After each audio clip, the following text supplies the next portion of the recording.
What is up, everyone? Welcome to my adventures in the Bloodborne Alpha. We're going to be going through the whole thing today, and I'm going to be rocking the Hunter's Axe for this, and the pistol, because I love the moveset of that thing. So this is going to be more of an informative LP-style video. I'm going to make a version of the video available without commentary, so if you prefer that, you can just get the full atmosphere of the game, no explanations. But for now, I'm going to be walking you through how the game works and giving some impressions. Keep in mind while you're watching this, the game is far from being finalized. The release date is still quite a ways out. It's coming out in February of next year. That said, we're here in Yharnam. Let's transform that axe right off the bat. This moveset, the R1 combo, is why I like this axe so much. It's such a good combo. And then the standard one-handed stuff is not too bad either. Nice overhead, and when you charge the R2 up, which is a new mechanic in Bloodborne, you get that. Jumping attack, that's pretty much all there is to the axe. Good stuff. The Molotov is a returning item with a new name. They're pretty much just the firebombs from previous Souls games. I love the art direction in this. It looks so terrific. The frame rate does tend to chug. Not sure how much they're going to be able to improve that while keeping the image quality up by the final release, but that tends to be one of the final things they iron out. Souls games have traditionally had issues with frame rates anyway, so that's a bit of a cause for concern. This is these gravestones with the skeletons clinging to them. They're acting as the new bloodstains. Pebble. Cool. Another nice little vista of the city, which we'll get a better look around as we climb up the ladder here in the beginning. And that horrifying shrill scream in the background is going to be the boss of the demo, the Cleric beast. That is a terrifying noise. There's a locked gate to the left, which will open up and that will act as a shortcut later on. And Quicksilver bullets, consumable ammunition for the gun, which I'll show off a bit down the line. For now, yeah, there's that ambush. Ooh! He hit me as I leapt at him. You'll probably see it more clearly later, but if you paid attention to my health when I got hit, some of my health bar turned yellow. When you take damage, you have a short window where if you hit something, you can recover a bit of your lost health. It's a really neat little risk-reward system. Here's where the utility of the pebble comes in. It allows you to silently pull enemies apart for one-on-one fights. I can't land that charged R2 from behind. Something I've heard is the new backstab involves hitting enemies with a charge attack while they have their backs to you, and then that's what lets you crit. You don't want to walk into that big mob of townspeople. You can, but it's not a good idea. So you have a couple of options here. You can wait for them to path away and bypass them. You can engage them all head on and hope to live through the attack, which it's possible, but not a great idea. Or you can pull them apart with the pebbles and try to fight them one-on-one. And this is going to be our first shortcut. It's not a huge shortcut. It leads back to the opening of the level. This dude over here is really, really strong, and he guards nothing. It takes like 12 crits to kill him, so not going to try to fight him. So by now, the townspeople should have pathed far enough away that I can just walk up and do what I please around these streets down here. I think if I head up here, oh man, burning townspeople. Get a better look at that. Yeah, it looks like he's started to transform. The disease of Yharnam has started to take over, and they lashed him to a crucifix and burnt him. Brutal. This guy's gonna come to life if we walk past him, so we'll take care of him. And he drops a couple of bullets. Nice. Oh, something I haven't shown off yet is the counter shot, so I'll show that off right here with him. The new parry system in the game is called counter shotting. When you shoot an enemy right before their attack lands, similar to parrying in the previous Souls games, that opens them up for a riposte.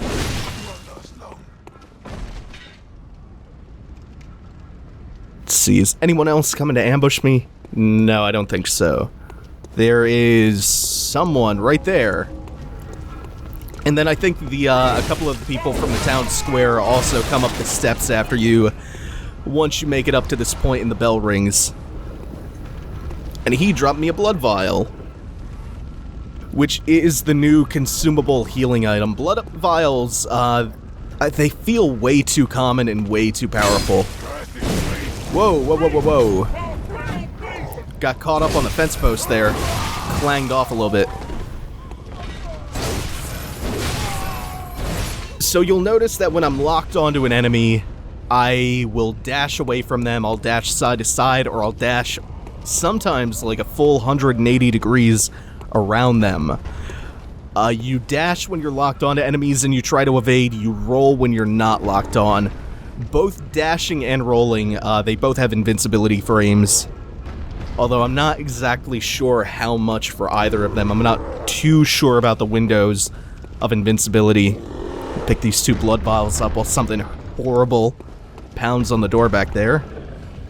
And I'm gonna give this a second because I just saw a couple townspeople path up the stairs. I'll take this dog out. Ooh. Man, everything is so quick in this. Just the movement, everything. Ugh, I love it. Okay, they should be... Oh, no. Whoa, there are way more up here than I thought. Luckily, that wide swing plus a choke point... Ugh. Dash away as he's trying to shoot me. That's so cool. I love it. The frame rate is feeling pretty uneven, though.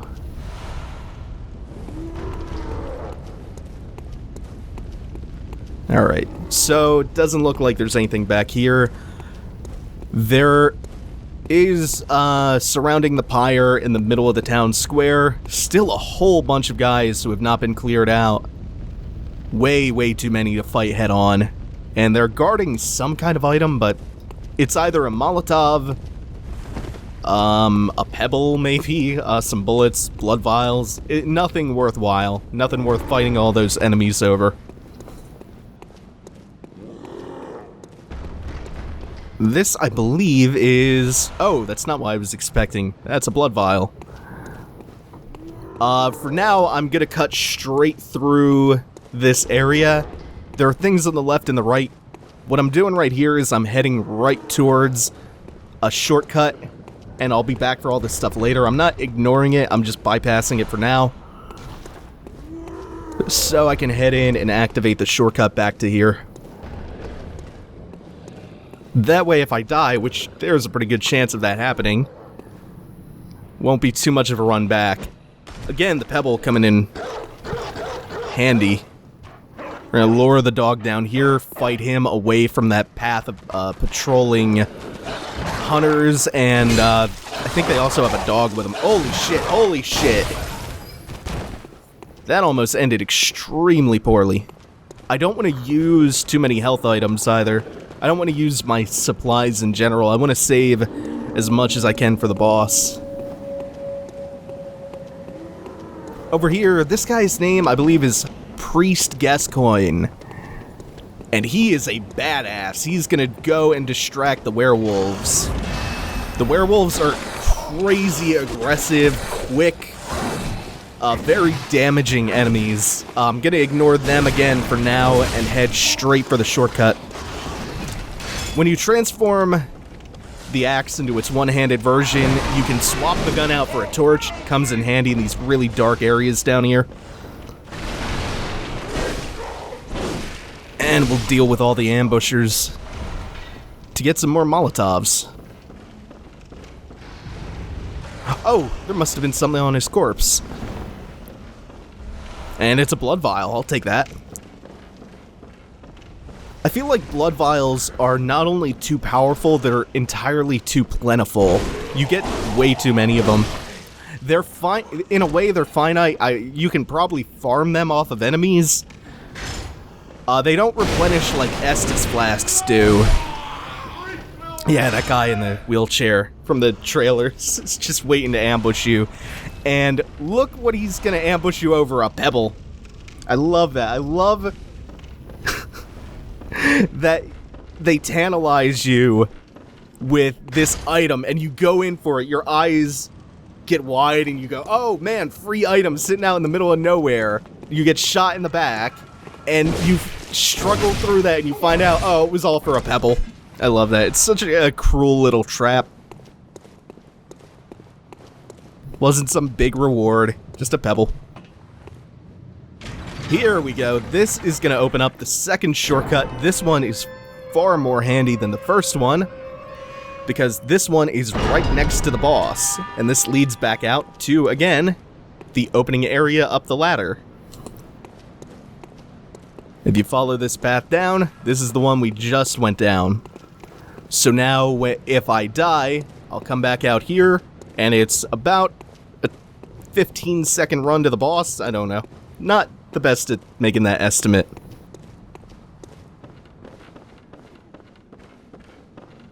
So we just head back up the stairs and out the door. And to the left is the boss, and that... holy shit, that's horrifying. Is a giant building-sized spider. That's why the Cleric Beast was screaming. But it's not just a building-sized spider. It's got a Cthulu octopus head full of tentacles. And beady little eyes. Dozens of them. God damn it. We're gonna have to fight that thing at some point in the full game. And that's gonna be one of the greatest nope moments of all time. You can just run straight past those enemies. In this narrow stretch of road. Let's get a nice view of that. That looks so good. Is where we encounter this monstrosity. Looks like a deer crossed with a gorilla. Actually reminds me a lot of Manus.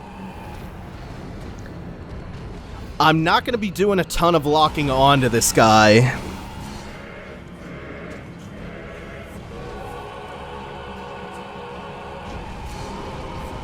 Because I want to be able to roll as much as possible. There are a couple of ways you can do this fight. I'm going to try to show a little bit of each way. Ooh, yeah, follow up on that one. And another one.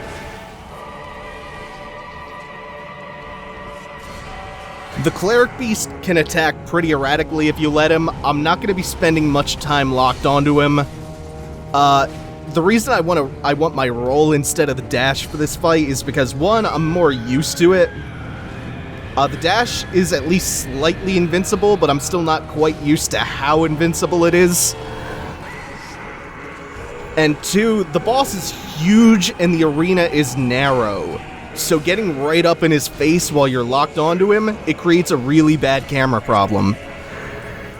In a more open environment, it wouldn't be so bad, but here the camera, it gets to be too much of a problem to stay locked onto him the whole time. So I'm just gonna bait his attacks out, roll through, and then instead of taking advantage of the dashes, you can basically, if you want, you can dash 180 degrees around him, but it's hard to see what you're doing at that point. Yes! Okay, we're doing good so far. So, one thing you can... oh, shit. I didn't predict that attack. One thing you can do, you can throw oil on him. That will increase the amount of damage your Molotovs do and other fire-based attacks. I don't think I quite got him flush in the face. Roll through that. And you can see how little stamina gets drained just by rolling around. It really does not take away much stamina at all. So this is the other way you can do the fight aside from just pure melee. You can really take advantage of not only your gun, but the enormous number of Molotovs they give you. So you can just fire away, throw Molotovs, and take care of business that way. Wow, I threw it straight past him! I've never seen that before. There seems to be a mechanic with this boss fight where if you damage him enough, maybe in a critical spot like his head or his legs, he will fall to the floor as you've seen, so you can do a critical attack on him. Whoa! Oh no! I got too greedy at the very end of the fight, one hit away.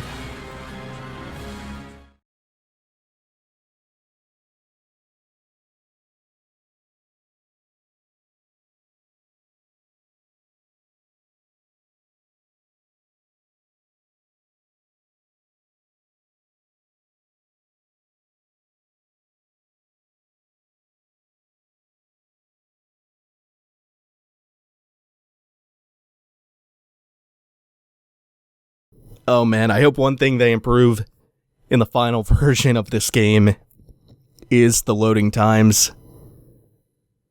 This is Dark Souls 2 level loading times, and those were bad. So all you do, you don't even really need to pull the torch out to go through that darkened building. It's just a right and a left. I'm gonna pull the torch out anyway, because it is not fun watching pitch black. Pitch Black, the movie's great, but going through here, don't need it to be like Doom 3. And again, just bypass all this shit. Get another good look at that spider. That thing freaks me out. Oh, right, you. You're not gonna... What are you trying to do? Okay. That thing freaks me out. Oh, man. I can't wait. I cannot wait to fight that. There's no way they would just put that there to tease you without having you ever fight it. That thing is so creepy. Alright. This time, things will go much smoother, especially since I don't have to focus as much on explaining how the fight works. He's got a couple of sweeps, he's got some slams, the jump attack, which I made it through. He's got a grab. Phase 1, for the most part, is not too bad. As long as you keep either long range or very close range, and you don't stay in his mid-range too long, he usually won't go too nuts with the 4-hit combos. Oh, I got caught there. But I'm gonna hit him and get some of my health back, and that crumpled him for that follow-up critical. Yeah, this is already going way smoother. There are also items scattered around his arena. There are wagons that if you get him to move into the wagon, if you get him to attack or jump into it, he'll smash it and you'll get access to a couple of extra bullets and blood vials, which, it's too much. They flood you with that really powerful healing item that's like, it heals half your health and it's nearly instant to use. Alright, now he's going into his fuck you phase, his second phase, where he just starts going crazy. The music also changes in this phase, it gets way more intense, just like he does. He becomes quicker, more damaging, more aggressive, he gains new combos. This is where I'm gonna pull the... Whoa, I dashed out of that just in time. I love the movement in this, it feels so good.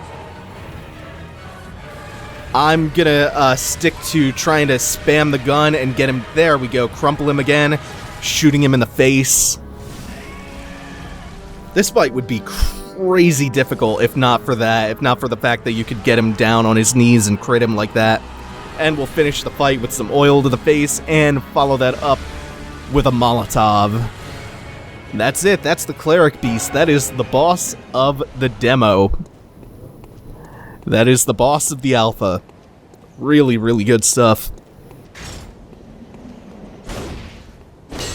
And you can't shatter the wagon yourself to get at the item back there. It should be a couple of blood vials. I think there are like 4 of them in the arena. So now we'll go ahead and backtrack to some of the stuff that we haven't yet seen. And I'm gonna miss that Molotov entirely. Trying to take these crows out. They're nasty enemies. Whoop, back up. Get out of the air. Yes, I love that. Feels great. It's best... Ooh, he hit me.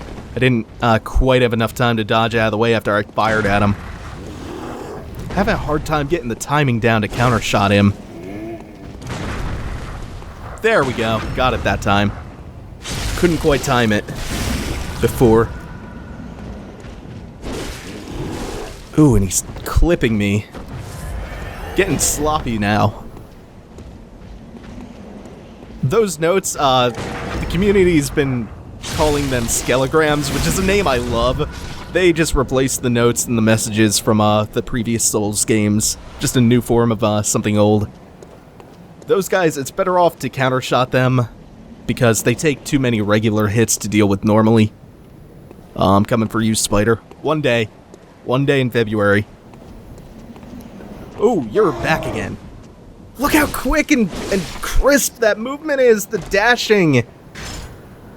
Now we get to have fun with the werewolves. I'm gonna run past them, bait them back here, and get some help from my good friend, the priest. This guy is a huge badass. What are you doing? Oh, he's not interested? Now he is. Now there's a clear and present danger. These werewolves will wreck you. Look at that! It's close to half my health in one little hit. Enemies are generally way more aggressive and way more damaging and quicker than they've ever been in a Souls game in this. Like, look at that. Just a quick little lunge, because it's partially to compensate for the blood vials, I think, and it's partially to compensate for the fact that you can move so quick, and you have that regen mechanic that, oh god, that life leech. The ability to recover your health. So they do kind of balance the scales a little bit. I still think there are too many blood vials. At least that seems to be the case in the alpha. Like I said, not necessarily going to be representative of the final product. We're going to ignore that last werewolf. Don't tell anyone, though. Don't tell anyone I'm running from that fight. That got all three of them. That worked out better than I could have ever hoped, but there's someone firing at me. There's still this dog. I think at the end of the roll, I took a gunshot. Oh, God, everything is so quick. I love it. Every exchange, like, oh, man. The controls feel perfect. Frame rate, loading times, and a couple of issues with the camera. Really, that's all I'm looking for to improve in the final Whoa, whoa, whoa, I didn't realize this guy packed around. He was, the big monster banging on the door back in the town square. Holy shit. I cannot get over how good the dash feels. Like, dashing side to side, especially to evade shit. And then the counter-shotting. Fights can happen, like, giant exchanges can happen so quickly in this. And yet, you're still encouraged to take things slowly, methodically, plan things out, be patient and careful. That mentality of the Souls games has not changed, but the pace of combat once you've initiated a fight is so fast now. It's so fast and it's so precise. The foul-smelling pill, as best I can tell, increases stamina regeneration rate, and it regens a little bit of health. These bells down here are how the co-op works, as far as I'm aware in this. I believe you ring one bell when you need help, and someone else can summon you in with the other bell. These are the gestures for Bloodborne, or at least a couple of them. Really nothing too spectacular here. And again, I'm sure they'll have something like Dark Souls 2, where you learn new gestures as you go along, talking to new NPCs. That one, the cape brush, is the best, though. I love it. It's pretty snappy to do them, too. I cannot, for the life of me, get the gyroscopic controls to work, though. Like, you see, it's telling you to tilt the controller and shit, and I cannot get that to work to do the gesture, so just button presses. Same thing as previous Souls games.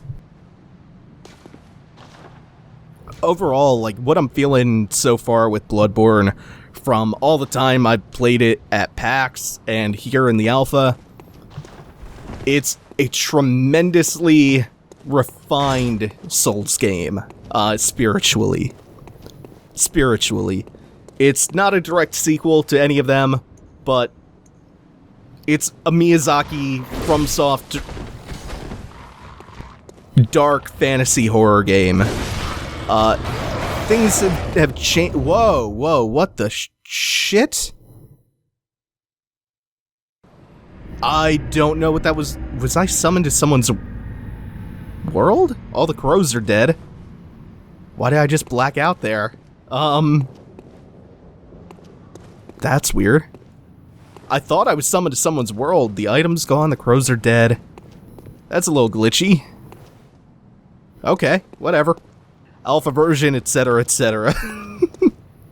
But yeah, this feels like a more refined, mechanically Souls game with good, snappy, fast-paced combat and methodical, tactical play. I'm liking it a lot so far. But that's it for the alpha. Thanks for watching, everyone. Take it easy. Have a good one.